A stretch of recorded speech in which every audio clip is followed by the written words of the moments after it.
Não saber falar inglês é não estar preparado para ser enviado para as nações. Destrave a fluência no segundo idioma e fique fluente em inglês em até 6 meses. Clique agora no link da descrição. Bom, irmãos, eu quero fazer uma reflexão com vocês. De um tempo para cá, eu tenho buscado oferecer às pessoas que me ouvem o nível de responsabilização, o nível de conscientização diante daquilo que vivem e diante de seus resultados. É bom entendermos o que é a regra na Bíblia e o que são as exceções. Elas existem. É muito legal alguém usar um texto como, por exemplo, um texto de Jó, para descrever o ambiente de sofrimento das pessoas, porque Jó sofreu sem ter culpa nenhuma, porque o diabo passou à frente de Deus e Deus perguntou: "Tende visto meu servo Jó, homem íntegro, reto, temente, se desvia do mal?" E o diabo então, nesse diálogo com Deus, recebe a autorização para mexer nos pertences de Jó, para mexer na saúde de Jó. É verdade, mas me dê outro exemplo além desse. Me parece que esse é um modelo existente, mas não é a regra. A regra é lei de semeadura. Aquilo que plantamos, vamos colher. Nossas escolhas, elas definem, ou até mesmo escolha nenhuma, também vai definir que na verdade é uma negligência. Ela é uma escolha. Até não fazer nada é uma escolha. E muitas pessoas olham para o exemplo de Jó, e eu não vou dizer que ele não pode acontecer no decorrer da sua vida em algum momento, mas ele não é a regra. A regra é o que você está recebendo da vida, é a via de regra o que você está mandando para ela. O que você recebe do seu casamento é o que você manda para seu casamento. O que você recebe de suas finanças é o que você manda para lá. Então eu queria que você primeiro desse uma olhada comigo em dois momentos do indivíduo que eu quero usar aqui como exemplo. Coloca para mim, por favor, primeiro livro do profeta Samuel, capítulo 18, verso 6.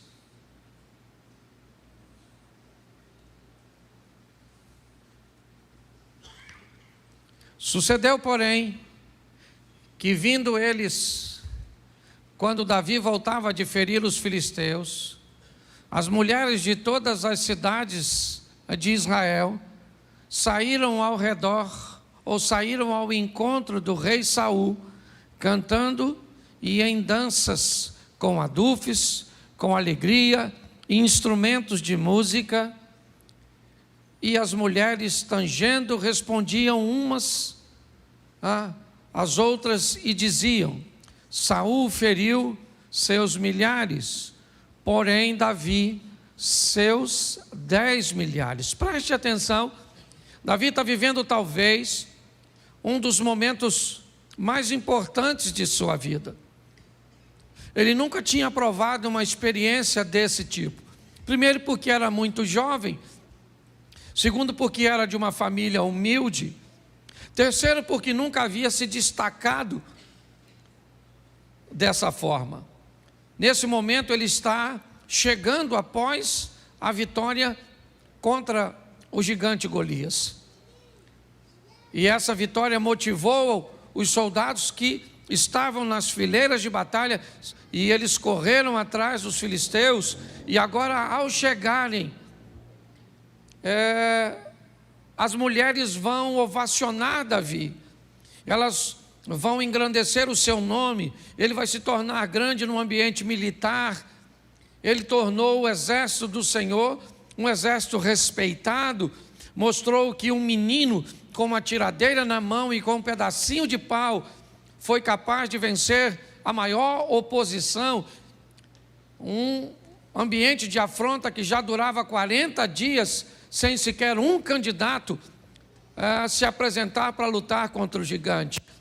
Davi vence Golias, ajudado por Deus, certamente, e todos sabiam disso, inclusive Saul, que vai passar a persegui-lo depois dessa data. Põe para mim, por favor, segundo livro do profeta Samuel, capítulo 12, verso de número 15. Bom, aqui nós temos o mesmo Davi. Então Natã foi para a sua casa e o Senhor feriu a criança que a mulher de Urias dera a Davi. E a criança adoeceu gravemente. E buscou Davi a Deus pela criança, jejuou Davi e entrou, passou a noite prostrado sobre a terra. Então os anciãos da sua casa se levantaram e foram a ele para o levantar da terra, porém ele não quis, não comeu pão com eles. Sucedeu ao 7º dia que morreu a criança. Preste atenção, um momento de dor, de perda, de angústia, de sofrimento. Agora Davi vai ter que se levantar e sepultar seu filho. Quem é Davi? O mesmo do capítulo anterior lido. O mesmo rapaz. Agora um homem que foi ovacionado pelas mulheres, que foi respeitado pelos soldados. Agora, seus soldados sabem que ele fez nada menos, ou nada mais que nada menos, que deitar-se com uma mulher que era esposa de um de seus oficiais, seu homem de confiança era Urias. Bom, se ele ganha o respeito no capítulo 18 de 1 Samuel, porque defendeu o exército, agora ele perde o respeito, porque se deitou, um cara dissimulado mandou matar o homem, cujo qual ele era o traidor. Deus então disse a Davi, o mesmo Deus que deu vitória a Davi contra gigante, o mesmo Deus que fez com que aquela pedra transpassasse os obstáculos que tinha pela frente e acertasse a fronte do gigante, é o mesmo Deus do capítulo 12, que manda o profeta Natã ir a Davi e dizer para ele tantas desgraças. O seu filho morre, a espada jamais se aparta da sua casa. Você vai ver um filho seu matar o outro, você vai ver um filho seu estuprar uma filha sua. Pare para pensar, Deus está com esse indivíduo ou não? Quando nós olhamos para as vitórias que ele teve, nós descobrimos que Deus está com ele. Quando nós olhamos para as derrotas que ele teve, nós descobrimos que também Deus está com ele. Simplesmente não está defendendo. Eu preciso fazer uma reflexão com vocês sobre vida eterna e vida terrena. As pessoas estão misturando tudo. Nós precisamos ter um entendimento que são duas coisas bem distintas, ainda como o Abner citou, elas andem bem atreladinhas. Bom, queremos vida eterna, queremos salvação, então é simples demais. O carcereiro está querendo tirar a sua vida. E Paulo diz, crê no Senhor Jesus e será salvo tu e a tua. Preste atenção, que história é essa? Que coisa doida é essa? O cara crê em Jesus e ele vai ser salvo, eu entendo, mas como é que a casa dele vai ser salva, Abner? Se a salvação é individual. O que a Bíblia está querendo dizer? Que quando eu creio em Jesus, quando eu me torno cristão, eu salvo a minha vida e salvo a vida da minha casa. Será que eu tenho autorização de Deus para salvar a minha casa? Esse negócio virou coletivo? Não! O que a Bíblia está querendo dizer é que quando alguém é salvo de verdade, quando alguém pega a palavra de Deus e coloca na sua vida como regra de fé em prática, é só uma questão de tempo a quem está ao redor dele também seja alcançado. Vamos para o salmista, prepara uma mesa perante mim, na presença dos meus inimigos, unja a minha cabeça com óleo e o meu cálice transborda. Imagine que essa é a nossa mesa. Você está sentado aqui e seus familiares estão ao redor. Você é esse copo. Preste atenção. Esse é Deus, esse é você. Seus parentes estão aqui. Vamos lá. Glória a Deus. Ó, quando você enche, o que está em você molha as pessoas que estão perto de você. O que a Bíblia está dizendo é que quando você está cheio, quando você é salvo, inevitavelmente, de verdade, o que está em você é só uma questão de tempo, até atingir seu cônjuge, até atingir seus filhos, até atingir seus pais, até atingir as pessoas que estão perto de você. É assim que funciona. Então é muito mais simples do que nós possamos. Pastor, o que eu tenho que fazer para ser salvo? Crer em Cristo Jesus. É só isso. Ô pastor, mas isso é muito fácil. É verdade. Eu perguntei no primeiro culto, o que é mais fácil? Ser salvo ou ter uma vida legal aqui na terra? O que é mais fácil? Ser salvo ou ter uma vida legal aqui? O que você acha que é? Ser salvo, sim ou não? Não deveria ser essa a sua resposta. Se é só crer. Ah, pastor, mas é difícil crer. Então quem não tem fé, peça a que a dá de forma deliberada e gratuita. Então é só pedir. Então não tem dificuldade no que diz respeito à salvação. Eu sou da tese o seguinte: nosso Deus quer nos salvar e não nos colocar no inferno. Tem gente que cria uns negócios tão mirabolantes para ser salvo, que eu falo, gente, esse pessoal está dificultando uma trama que é fácil demais. Aí você não pode usar isso, não pode usar aquilo, não pode usar aquilo outro, não pode jogar uma bola, não pode ir para a praia. Aí você não pode comer isso, não pode comer aquilo, não pode comer. Então Deus está falando, ó, eu não quero ninguém no céu.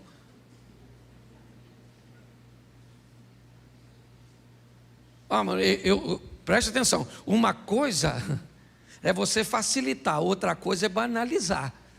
Eu não estou aqui para banalizar a salvação. Não é isso, mas eu também não estou para dificultar. Ah, você usa calça comprida? Usa. Vai para o inferno.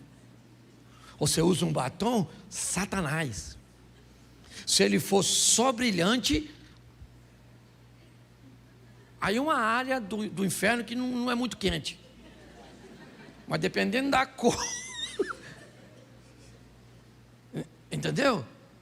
Ah, você já notou que tem gente que parece que não quer que ninguém vá para o céu? Aí é só não pode isso, não pode aquilo, não pode aquilo outro. Nós temos que ter cuidado com isso. O que Jesus quer é nos dar a vida eterna, foi para isso que ele morreu. E a Bíblia é bem clara dizer, se nós cremos em Jesus, nós seremos salvos, sim ou não? Isso aí. Só que crer em Jesus não te dá a vida boa aqui na terra. E é isso que eu quero conversar com vocês. Certo? Quem quer morar no céu, todo mundo está afim. Tem alguém querendo ir para o inferno? Levanta a mão. Mesmo não querendo, tem uns que vão. Eu penso assim, eu dou o meu parecer. Depois você pode avaliar, os teólogos de plantão, fica à vontade, os achólogos também, fique tranquilo. Preste atenção, para mim, para aqueles que já receberam e conhecem Jesus, se você morrer devagar, basicamente ninguém se perde, porque todo mundo vai para onde sabe o endereço. Ficou doente, a morte começou a parecer que alguém vai apagar o interruptor. Você já falou, oh, meu Deus do céu, tem misericórdia da minha vida, perdoa todos os meus pecados. Você pede perdão até do pecado que não tem. Senhor, perdoa o que eu vou fazer amanhã. Entendeu? O problema é a morte súbita. Infartou, aí não dá tempo mais não, maluco. Aí quando você viu, já está do outro lado. Caraca, morri. Morreu, para onde eu vou? Já sabia desde lá. Ok? Então para mim é mais fácil ser salvo. Eu, por exemplo, eu não tenho medo de morrer, eu tenho medo de dor. Aliás, eu acho que isso é uma coisa de todo homem. É ou não é? Mulher já nasceu preparada para a dor. Homem é frouxo quando o assunto é dor. Mulher se corta toda para ficar bonita. Homem, qualquer corte para ele é feio. Certo? Quantos homens aqui já fizeram? Deixa eu fazer uma pesquisa de campo.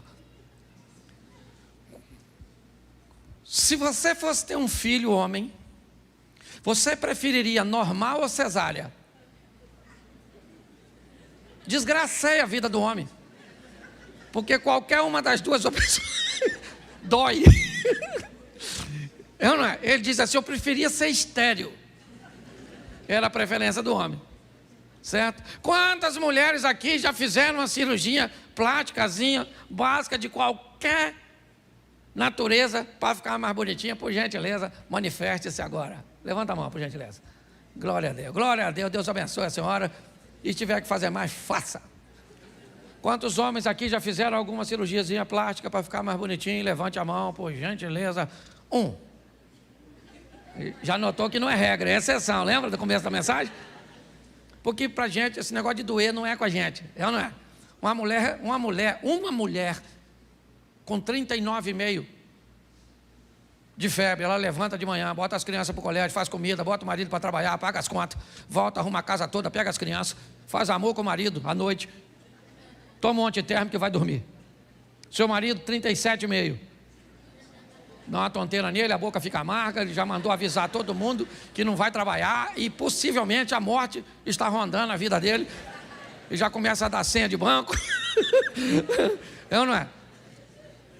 A verdade é essa, querido. Eu preciso mostrar a você algo muito simples, mas que às vezes nós complicamos. Quando o assunto é vida eterna, é fácil. É crer em Cristo. Ok?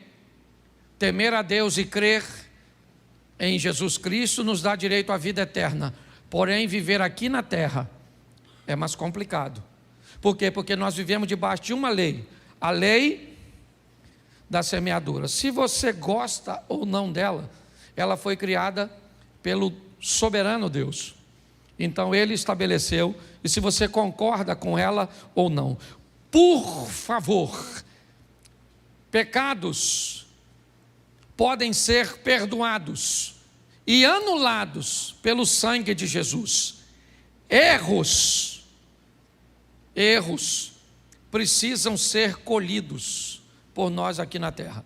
Deus não está aqui para consertar seus erros. Não, Ele está para pagar seus pecados. Quando você comete um pecado, mesmo que seja um pecado e um erro, escute só, uma menina engravidou, solteira. É pecado, sim ou não? Sim ou não? Sim. É errado, sim ou não? Sim. Jesus perdoa o pecado? E o erro? Não. Ah, o senhor está dizendo que uma criança foi um erro? Sim. Se essa criança vai nascer num lar que não tem estrutura nenhuma para mantê-la, isso foi um erro, criar uma situação dessa. Então as pessoas, me parece, estão confundindo, achando que Jesus está aqui para consertar erros. Não, a palavra de Deus está aqui para que venhamos diminuir os nossos erros. Se venhamos a cometê-los, que sejam erros que causam o mínimo de danos na nossa vida. Porque Deus está conosco, sim, sempre esteve com Davi. Deus disse isso para ele, que estaria com toda a sua descendência. O cetro jamais se arredará de Judá, até que venha aquele a quem pertence. Então Deus sempre esteve com Davi. Sim, e Deus disse para ele, através de Natã: o seu pecado foi perdoado, você não irá morrer, mas o seu erro não. Seu erro foi computado, e agora você vai ter que colher o fruto disso.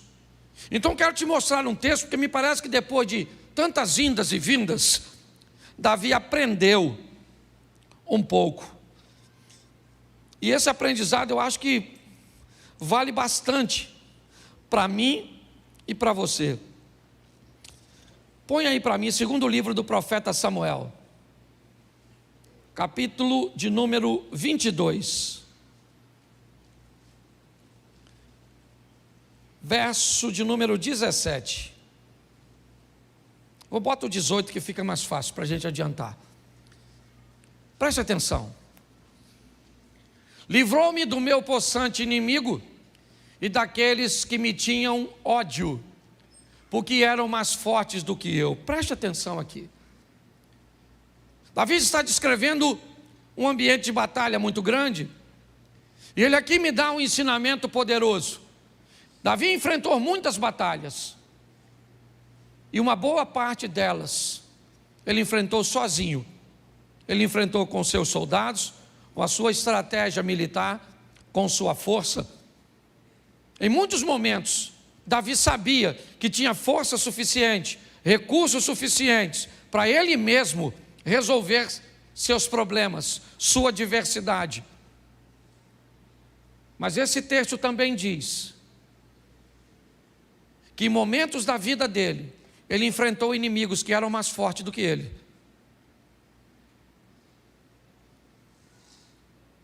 Em momentos da vida dele, ele teve que lidar com desejos que foram superiores às suas vontades. Davi sabia que problemas que ele podia resolver, ele ia lá e resolvia. Mas ele olhou para a vida e diz: quando um possante inimigo vinha na minha direção, e ele era mais forte do que eu, presta atenção no verso 19. Olha só, encontraram-me no dia da minha calamidade. Não era apenas um inimigo mais forte, era um inimigo que buscou uma ocasião oportuna. Era um inimigo que se aproveitou do momento em que eu não estava muito bem. Porque a vida é feita de altos e baixos. Por que é que você acha que a vida, e a Bíblia diz que é melhor serem dois do que um? Porque quando um cai, se pressupõe que o outro está de pé. Que quando um está trabalhando, se o outro chegar, o trabalho rende mais. O que a Bíblia está dizendo é: se nós tivermos alguém perto de nós, provavelmente esse alguém não vai estar no mesmo momento, passando pela mesma situação que nós, ou às vezes mesmo que esteja, ele seja capaz de ter mais força do que nós. E nós podemos pedir a ele ajuda, ou menos força do que nós, e nós poderemos sair em socorro. Mas o que ele está dizendo é que esse inimigo, ele é mais possante, diz o verso 18. Volta no 18, por favor. Ele é possante, ok? Ele vem com ódio, ele é mais forte do que eu, verso 19, e ele procura um momento que eu não esteja bem. Apesar de tudo isso, Davi diz uma coisa: o Senhor se fez meu esteio. O inimigo veio do jeito que ele quis vir, aproveitou o melhor momento contra mim, mas ele teve que lidar com uma coisa, com alguém que me amparava, e esse alguém era Deus. É isso que ele está escrevendo. Vamos ver por quê. Porque a gente precisa entender porque é que esse cara recebe o apoio de Deus, o esteio veio para ele e não vem para mim e para você. Porque é que ele tem apoio aí, é muito romântico e bonitinho. Eu leio na Bíblia que Deus vai socorrer um camarada, mas aí o Deus da Bíblia não é o Deus da Bíblia de hoje. Então por que é que esse Deus de Davi não vem me socorrer? O que Davi tem melhor do que eu? Se o Novo Testamento diz que Elias era um homem sujeito às mesmas paixões que nós, e eu posso transferir isso para Davi. Davi não tinha nenhuma vantagem sobre mim e nem sobre você. Então que história é essa de um Deus que vira esteio desse camarada no momento de calamidade dele, no momento de um ataque de alguém que é mais forte, certo? Do ataque de alguém que está odiando, e nós vivemos tudo isso. Cadê Deus? Vamos descobrir se tem alguma coisa que nos diferencia de Davi, porque talvez tenha. Porque é muito legal você ler o texto, né, na carta dos Filipenses. Porque Deus, segundo as suas riquezas, retribuirá em glória. É muito legal. A diferença é só o seguinte: quando você lê esse texto, lembre-se para quem ele foi escrito. Ele não foi para você, ele foi para os filipenses. Paulo está dizendo que os filipenses merecem receber de Deus uma recompensa pelo que fizeram, e não sou eu nem você. Pô, pastor, então o senhor está dizendo que esse texto não é para mim? Não, é para os filipenses. Mas você pode fazer parte dele se você fizer a mesma coisa que os filipenses fizeram. Quando você faz a mesma coisa, você se insere num grupo que pode receber, não necessariamente vai, mas pode. Dá a você o direito de ir para o trono e falar com Deus, repetir um comportamento daquele cujo qual aprendi na tua palavra, Senhor. Eu não sei se você já fez essa oração, sabe? Quando você quer reivindicar alguma coisa, e aí reclamar no sentido positivo, fazer uma reclamação, reivindicar, você vai com o texto bíblico, mas vai com um comportamento que sustenta esse texto bíblico, que é isso que nós vamos ver agora. Deus se fez esteio, está tudo direitinho. Põe o verso 20. Tirou-me do lago e arrebatou-me dali, porque tinha prazer em mim. Bom, então Deus tem prazer em Davi. Por que que Deus tem prazer nesse cara? Vamos dar uma olhada. Lembrando a você que o capítulo 12 já passou. Esse cara que vocês estão vendo aí foi o cara que venceu o gigante, foi o cara que matou o leão, foi o cara que matou o urso, foi o cara que não matou Saul. Ele foi o cara que se deitou com Batseba, que conspirou para matar Urias. Esse camarada aqui cometeu erros e acertos ao longo de sua vida, mas o capítulo 12 ficou para trás de 2 Samuel. O 17 e o 18, então o 16, onde a história dele começa, está anos atrás. Ele tem que aprender alguma coisa com a vida. E quando ele diz que Deus tem prazer nele, presta atenção, porque o texto seguinte já foi: recompensou-me o Senhor conforme a minha justiça. Aqui Davi começa a dizer que estilo de vida ele está vivendo agora. Davi começa a dizer que Deus está dando para ele, ou aliás, sempre deu para ele o retorno do que ele estava mandando para Deus. É como se você estivesse vivendo diante de um espelho, e cada movimento que você faz aqui, o espelho repete lá. Davi está dizendo o seguinte: o Senhor me recompensou conforme a minha justiça, não a sua justiça. Deus não te recompensa segundo a justiça dele. Deus está para te recompensar segundo a sua justiça. É lei de semeadura. Como você vive, como você procede, é exatamente o que volta para você. É isso que ele está dizendo. O Senhor me recompensou. Como? Com a minha justiça. Por quê? Porque você venceu o gigante quando estava alinhado com Deus. Por quê? Porque você enterrou seu filho quando estava desalinhado com Deus. Quem é que está na sua vida? Deus. Para te dar o quê? O que você merece segundo a sua justiça. Pastor, mas eu não posso estar vivendo uma injustiça. Claro que pode, desde que essa injustiça entre na história do Jó, onde você está vivendo um momento que seja de provação. Se esse é seu momento, levante sua cabeça, segure a onda como fez Jó. Nu saí, nu eu volto, louvado seja o nome do Senhor, recebi o bem de Deus, por que não receberia o mal? E se é um cara íntegro, correto, equilibrado, recebendo, os amigos dele vão visitá-lo, e qual é o discurso? O que você fez de errado? Ele disse: eu não fiz nada de errado. Tem que ter feito, porque na cabeça de algumas pessoas, você não pode sofrer que tem pecado. Não, existem momentos bem isolados, que seu sofrimento não tem nada a ver com isso. Mas entenda bem, ele é bem isolado. Pare de dizer, quando alguém estiver falando, esses dias, falou: Cláudio, se você souber o que estão falando a nosso respeito. Eu falei para ela: Mério, quando alguém fala algo a nosso respeito, duas coisas podem ser. Primeiro, pode ser verdade. E se pessoas falam verdade a nosso respeito, isso significa que nós precisamos mudar a nossa postura e corrigirmos a nossa rota. Segundo, pessoas podem estar falando mentira a nosso respeito. Então vamos descobrir o que elas estão falando. Se for verdade, a gente corrige. Se for mentira, é a única forma que a pessoa tem de falar mal a nosso respeito. Quando alguém fala mal de mim e é em verdade, eu não tenho o que fazer. O que eu posso fazer?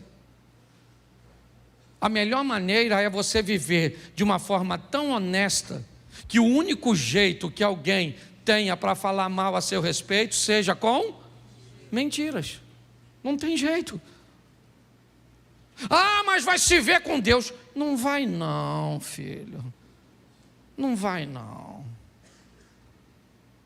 Para se ver com Deus, tem que falar com você, mal de você injustamente. Mas se você estiver fazendo, vão falar e vão falar e vão falar. Entendeu? Por quê? Porque você está dando motivo. Se nós entendermos isso, talvez vamos lidar melhor com o nosso posicionamento. Davi, ele está dizendo que a justiça dele é que vive na vida dele. Ah, Deus vai mandar para... Não, Deus. Segundo a minha justiça, o Senhor me recompensa. Certo? Eu vou viver segundo a pureza das minhas mãos. Minhas mãos, meus atos, minhas decisões, é isso. O ambiente de ação também é visto na Bíblia como mãos. Então, como eu ajo, certo? As minhas ações, se elas forem puras, eu recebo resultado disso. E ele continua. Dá uma olhada no 22, porque vai embora. Porque guardei os caminhos do Senhor e não me apartei impiamente do meu Deus. Ele está descrevendo porque ele é um cara abençoado. Não é por acaso, não é porque Deus gostava dele e não gosta da gente. Ele está descrevendo, eu recebi justiça porque agi com justiça. Oh, mas ele não agiu com justiça quando ele matou Urias. Beleza, então quando ele matou Urias, ele viu seu filho ser morto. É assim que funciona. Eu preguei esse dia sobre Jacó e Esaú, lembra? Jacó trai o irmão e não resolve o problema e viaja. Quando ele chega lá, Esaú não está lá para se vingar, mas quem é que está lá? A traição. Então a traição pulou do Esaú para o Labão. Então Jacó traiu Esaú e Labão traiu Jacó, porque o futuro está lá te aguardando. É assim que funciona. Nem sempre ele vai vir na mesma pessoa, ou nem sempre ele vai vir na mesma moeda, mas é a vida. É assim que funciona. O texto, ele está ali, ó. Por quê? Por quê? Ele tá, olha lá, olha o porquezinho lá, ó. Deu para notar que já é uma respostazinha? Vamos lá. Porque guardei os caminhos do Senhor e não me apartei impiamente do meu Deus. Por isso que eu estou vivendo tudo que eu estou vivendo. É Davi. Olha o que ele diz no 23.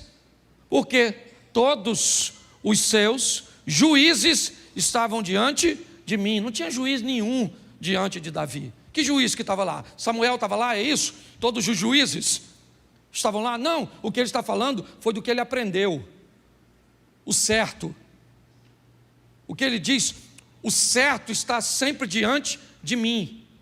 Quando eu faço alguma coisa que é errada, eu tenho um juiz, que são os estatutos, para eu não me desviar dele, que é aquela mãozinha do Espírito Santo narrada por o profeta Isaías. Então ouvirei uma voz que dirá por trás de mim, este é o caminho, andai nele, não se desviai nem para a direita e nem para a esquerda.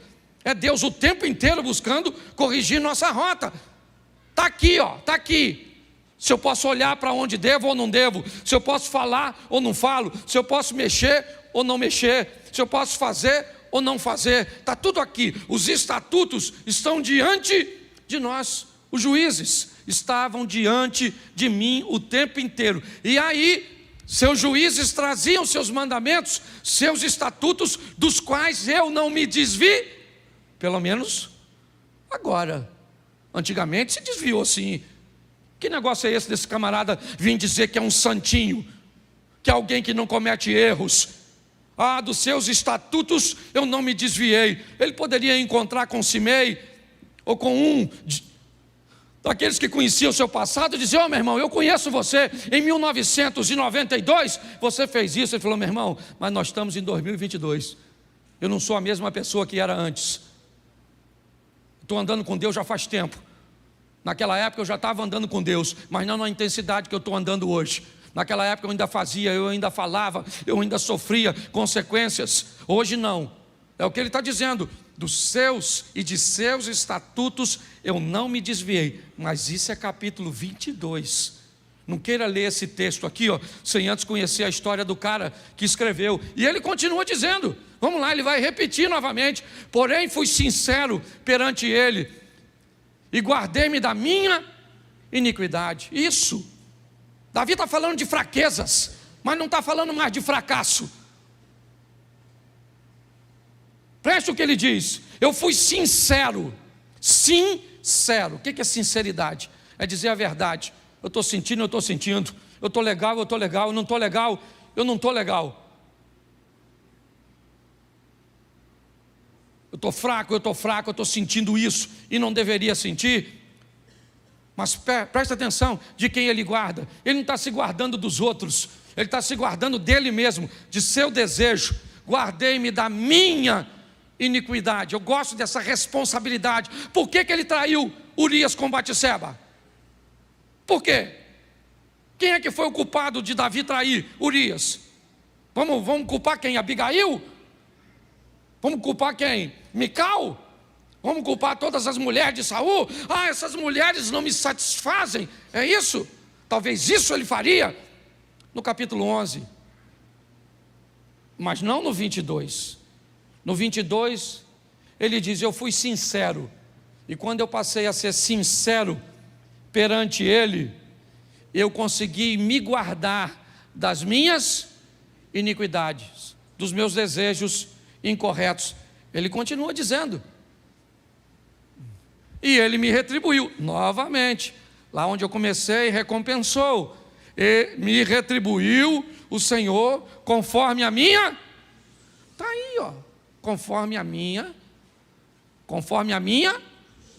Isso, me retribuiu o Senhor conforme a minha, não a sua, a minha, não a justiça de Deus, a minha, a nossa, certo? E aí ele começa a dizer: conforme a minha pureza diante dos seus, isso, diante dos olhos de quem? De quem? Das pessoas? Das pessoas? De Deus.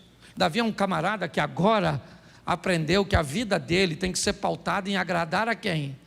Agradar a quem? Ele quer ser bem visto para quem? Por quem? Isso. Nós queremos ser bem visto pelos nossos vizinhos, pelos nossos parentes.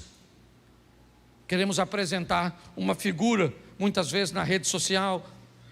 Queremos ser politicamente corretos. Para quê? Para que todos nos olhem de forma positiva. Ele diz: conforme a minha pureza diante dos seus olhos. Eu sei que é difícil hoje querer viver debaixo do olhar que agrada a Deus, mas esse é o estilo de vida de alguém vencedor como esse cara, pelo menos nessa fase da vida dele, que já está caminhando para a fase final.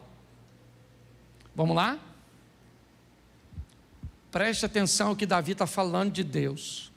Com o benigno te mostra isso. Quando o cara é bom e manda bondade, Deus manda o que para ele? Bondade. Com o varão sincero, Deus faz o quê? Sinceridade. Vamos lá? Com o puro, ele se mostra, mas com o te mostra, preste atenção aqui. Todas as coisas boas que eu mando para Deus, Ele me devolve no mesmo tom, sim ou não? Mas quando eu me torno desobediente, Quando eu me torno perverso, note que o meu comportamento não muda a essência dele. Em Deus não há mal, não há sombra de variação. Quando o texto diz, mas com o perverso te mostra avesso, o que o texto quer dizer é apenas o seguinte: se eu fiz justiça, bom, eu mandei justiça e o Eliezer quer ser injusto comigo. Vamos lá. Ramã, o tio da rainha Esther, ele manda justiça para a vida, sim ou não? Sim ou não? Sim, né? Mordecai manda para ele o quê? Injustiça, sim ou não? Quem é mais poderoso, Ramã ou Mordecai? Mordecai. Quando Ramã manda justiça e Mordecai manda injustiça, quem é que entra? Deus. E Deus faz a injustiça virar e pronto. Quando você está alinhado com Deus, você faz o bem e alguém quer te mandar o mal, Deus transforma o mal em bênção. Mas Deus não transforma o mal em bênção quando você manda o mal. Ah, mas se eu me arrependi do mal que mandei, entra no céu, mas colhe o efeito do mal. Por isso o texto diz que todas as coisas boas, você mandou pureza, vem pureza. E se alguém tentar de forma incorreta, Deus entra com providência. Mas quando chega no cara que é perverso, mal, não tem jeito. Eu mandei maldade, Deus faz o quê? Continua onde sempre, no controle de todas, só não se mete. Poxa, pastor, não concordo com isso. Beleza, os caras vão jogar os 3 amigos de Daniel na fornalha. Lembra? Sadraque, Mesaque e Abednego, Ananias, Misael e Azarias. Eles morreram? Os 3 rapazes? E os caras que foram jogar ele? Morreram ou não? Morreram ou não? Sim. Ué. Vamos lá? Jogaram Daniel na cova dos leões. Beleza. Daniel morreu? Os caras que conspiraram contra Daniel, quando entraram na cova, o leão matou? Vamos lá. O povo está atravessando o mar. Eles morreram afogados? Os egípcios que vêm atrás morreram? Era gente. Do mesmo jeito. Dá para você entender isso? Você quer fazer separação entre o povo de Deus? Faça, fique à vontade. Só estou te mostrando que sempre tem 2 grupos: dos alinhados e dos desalinhados. É só isso. O tempo inteiro Deus está querendo falar isso comigo e com você. Que estilo de vida você quer? Ah, pastor, mas Deus é amor. Beleza. Dizer que Deus é amor não está errado, mas a resposta também não está correta. Ela está incompleta. Um bolo é farinha, sim ou não? Sim ou não? Não. Só farinha? Um bolo é farinha? Um bolo é açúcar? Um bolo é fermento? Um bolo são ovos? É manteiga? Sim ou não? Então por que na hora que nós vamos delinear Deus, Ele é só amor, e aí qualquer tipo de amor vale, qualquer coisa pode? Não, porque amor, porque Deus é amor. Não, Ele é amor, mas Ele é fogo consumidor. Ele é amor, mas Ele é justiça. Nós temos uma série de coisas. Está na hora de você parar de sofrer. Fazendo o quê? O mesmo que as pessoas fizeram quando aprenderam as lições da vida. Não foi fácil para esse camarada. Começou no 1 Samuel 16, quando ele entra na história. Momentos extraordinários, fantásticos, é verdade. Mas ele também aprendeu a duras penas o que era desobedecer a Deus, o que era fazer besteira na vida. Mas finalmente, o capítulo 22 chegou para esse cara. E agora esse cara sabe que o que ele vive é nada mais, nada menos do que o reflexo do que ele envia. E aí ele mudou, aí ele ampliou sua mente. E dê uma olhada no final da história de Davi. Começa a ler depois desse texto. Dá uma olhada nesse cara. Vai ver como ele treinou seu filho Salomão, seus conselhos. Vai ver como é que esse cara demorou, mas aprendeu. Eu não sei quanto falta para você e eu ainda aprendermos nessa vida. Eu só aprendi uma coisa: cuidado com seus erros, porque eles também são colheitas. E cuidado com as colheitas, porque tem colheita que leva tempo para colher. Tempo para colher, tempo para colher, tempo. Dependendo do que você semeou no coração da sua mulher, pode ter passado 20 anos e você ainda anda colhendo alguma coisa. Ou você trata isso de forma correta, taca fogo, não pega o restante da colheita, monta um ambiente com a esposa, incendeia esse troço tudo, purifica o solo e dá um jeitinho de plantar de novo. Fecha seus olhos, por favor, feche seus olhos.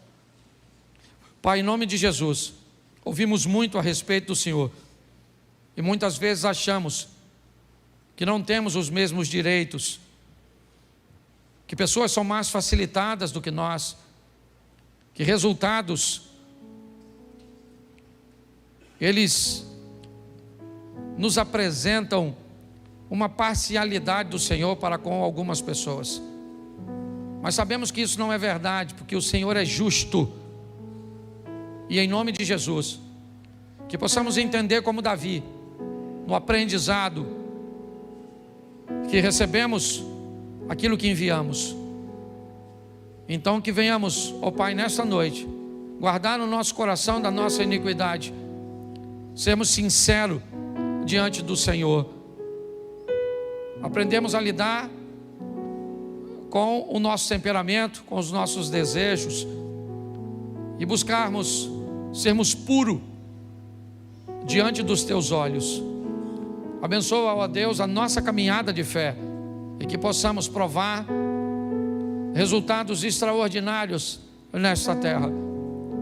Não apenas sobrevivermos, recebendo sempre o suficiente para cada dia, mas que possamos viver recebendo mais do que necessitamos, para que possamos também ajudar outras pessoas.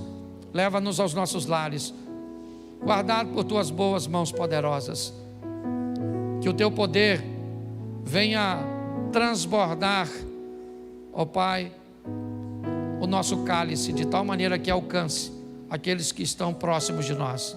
Te damos graças por tudo, ó Deus, que tenhamos uma semana de bênção, uma semana de vitória, uma semana de boas notícias e de bons negócios. Que o grande amor de Deus, nosso Pai, a graça de nosso Senhor e Salvador Jesus Cristo e as doces consolações do Santo Espírito de Deus seja para com todo o povo do Senhor, e todos digam...